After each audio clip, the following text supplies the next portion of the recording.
Faktisk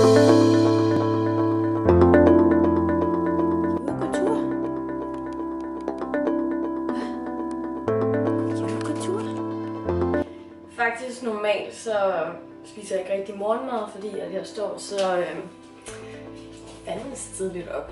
Og så når jeg det bare ikke, og så har jeg klienter, og så spiser jeg først her ved 11-12 tiden, når jeg kommer hjem i min pause. Som ofte enten er en tidlig frokost, eller bare en frokost. Så spiser jeg en stor frokost. Men jeg har lidt på fornemmelsen, at jeg ikke får nok protein i løbet af en dag, hvilket jeg gerne vil have fokus på, da jeg jo gerne vil være stærkere og bygge noget mere muskelmasse. Så det jeg har gjort, det er, at jeg simpelthen har lavet en kostplan fra Louise til Louise. For ligesom at prøve at have fokus på det her proteinindtag. Jeg skal ikke tabe mig, men jeg skal spise det rigtige. Så jeg har lavet min egen kostplan nu, bare for at få noget inspiration. Det gode ved en kostplan, det er, at man kan få noget inspiration til noget mad. Og jeg synes sgu lidt, at jeg var kørt fast i det samme. Selvom at man kan en masse opskrifter, så bliver det altid det samme, man handler ind, og det samme, man spiser. Så nu har jeg tvunget mig selv til rent faktisk at spise nogle af alle de andre opskrifter, at jeg kan. Det er jo selvfølgelig ikke realistisk, at man skal spise efter en kostplan hver eneste dag resten af sit liv. Men jeg synes, det er en rigtig god måde at få ny inspiration på, og lige få en reminder om, hvad det er, man skal spise, hvor store portioner og hvordan fordelingen bør være. Som I kan se her, så har jeg 4 forskellige morgenmad, jeg kan vælge imellem. Egon, hvad laver du? Du larmer.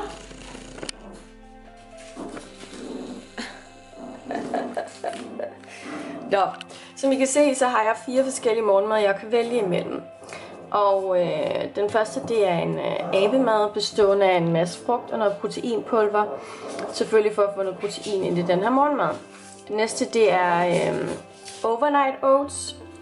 Så har jeg en havregrød med noget proteinpulver og noget æg.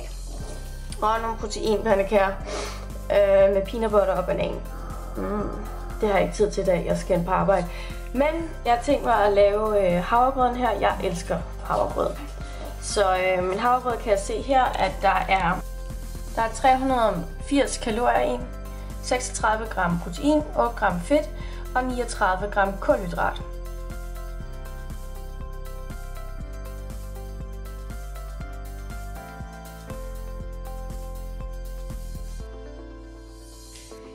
Æg i havregrød lyder måske en lille smule mærkeligt, men det giver noget ekstra protein, og det smager faktisk rigtig fint.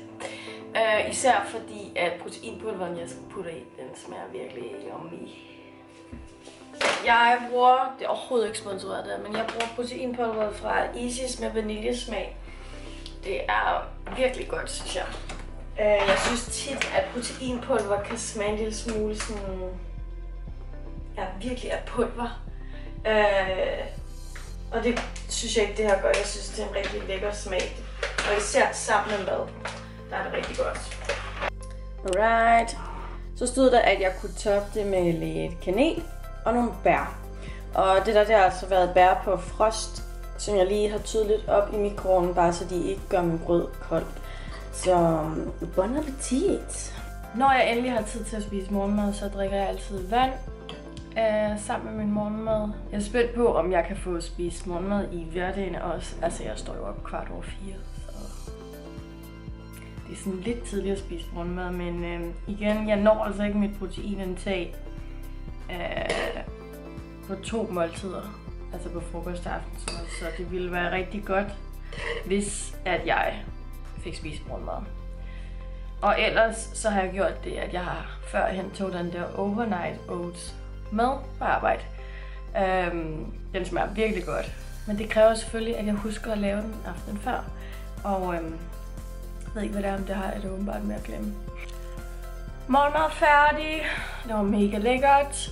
Og nu skal jeg lige svare nogle mails. og mine online klienter. Og så skal jeg videre på arbejde ind og have nogle klienter inde i Sporting Health Club. Og efter det, så har jeg weekend. Skal jeg selvfølgelig lige ind og træne senere. Jeg har kun fået trænet 2 gange i den her uge.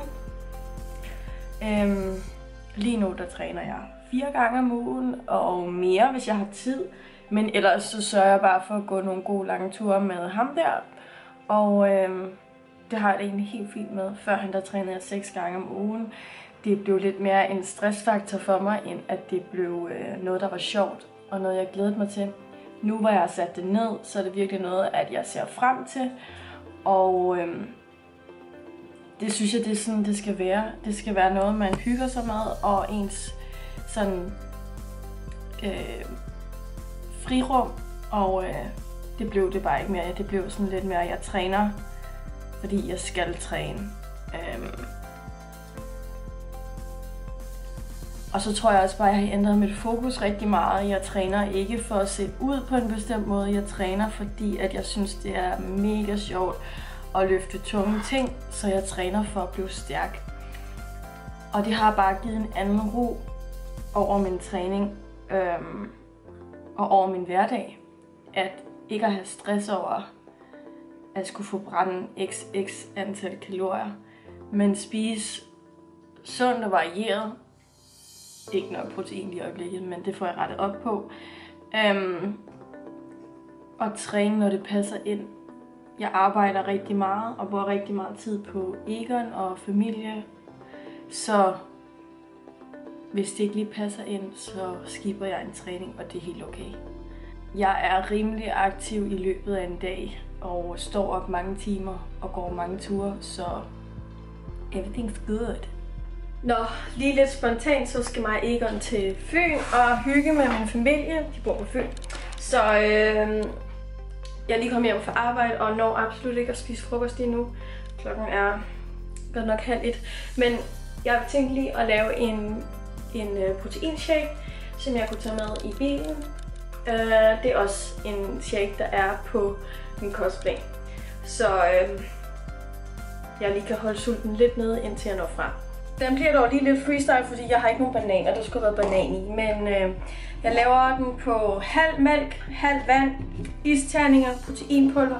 Og så lige en lille squeeze Nescafé i, så den lige smager lidt sådan af iskaffe. Det er mega lækkert. Det er fandme nemt, mand. Så får jeg i hvert fald mine proteiner her. Det er nemt at have med på farten, så det vil jeg egentlig sige er et rimelig fornuftigt mellemmåltid. Jeg foretrækker dog at spise min mad, men det kunne jeg sgu ikke lige nå i dag.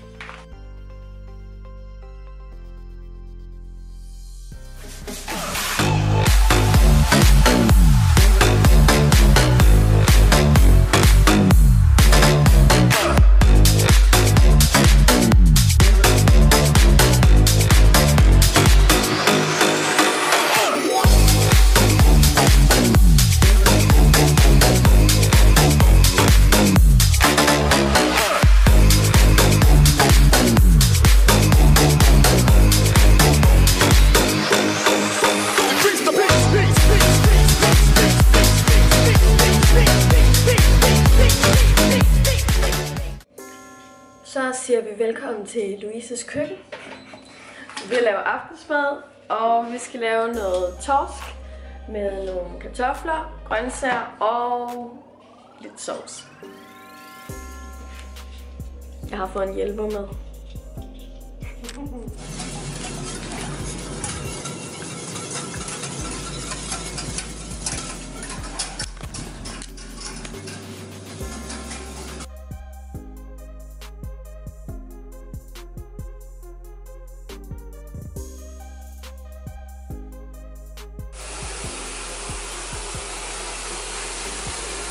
Ej, hvor er jeg træt nu. Nå, jeg er lige ved at fylde badekarret, fordi det der larmer lidt. Nu vil jeg afslutte den her video. Jeg skal ikke spise mere i dag. Det var min sidste måltid, min aftensmad. Det er jo selvfølgelig ikke et must, at man skal være på en kostplan. Og jeg bruger kun min kostplan som inspiration til, hvordan mine måltider bør sammensættes i forhold til protein, fedt og kulhydrat og mængder af kalorier. Nogle gange kan jeg godt køre lidt af spor, det tror jeg vi alle sammen kan, og så synes jeg det er meget fedt at have noget inspiration til kost. Og så synes jeg det er meget fedt at have den her kostplan og lige komme i tanke om alle de andre måltider, jeg jo også godt kan finde ud af at lave. Jeg ikke hele tiden spiser det samme, fordi så er det, at det bliver hammerkedeligt. Jeg håber, at den her video kunne inspirere dig lidt til noget mad, du kan spise. Giv meget gerne en thumbs up her på videoen, hvis du kunne lide den. Og husk at abonnere på min kanal her, så du kan holde dig opdateret, når jeg poster nye videoer, som der forhåbentlig kommer mange flere af her i 2019. Det er i hvert fald planen. Tak fordi du så med.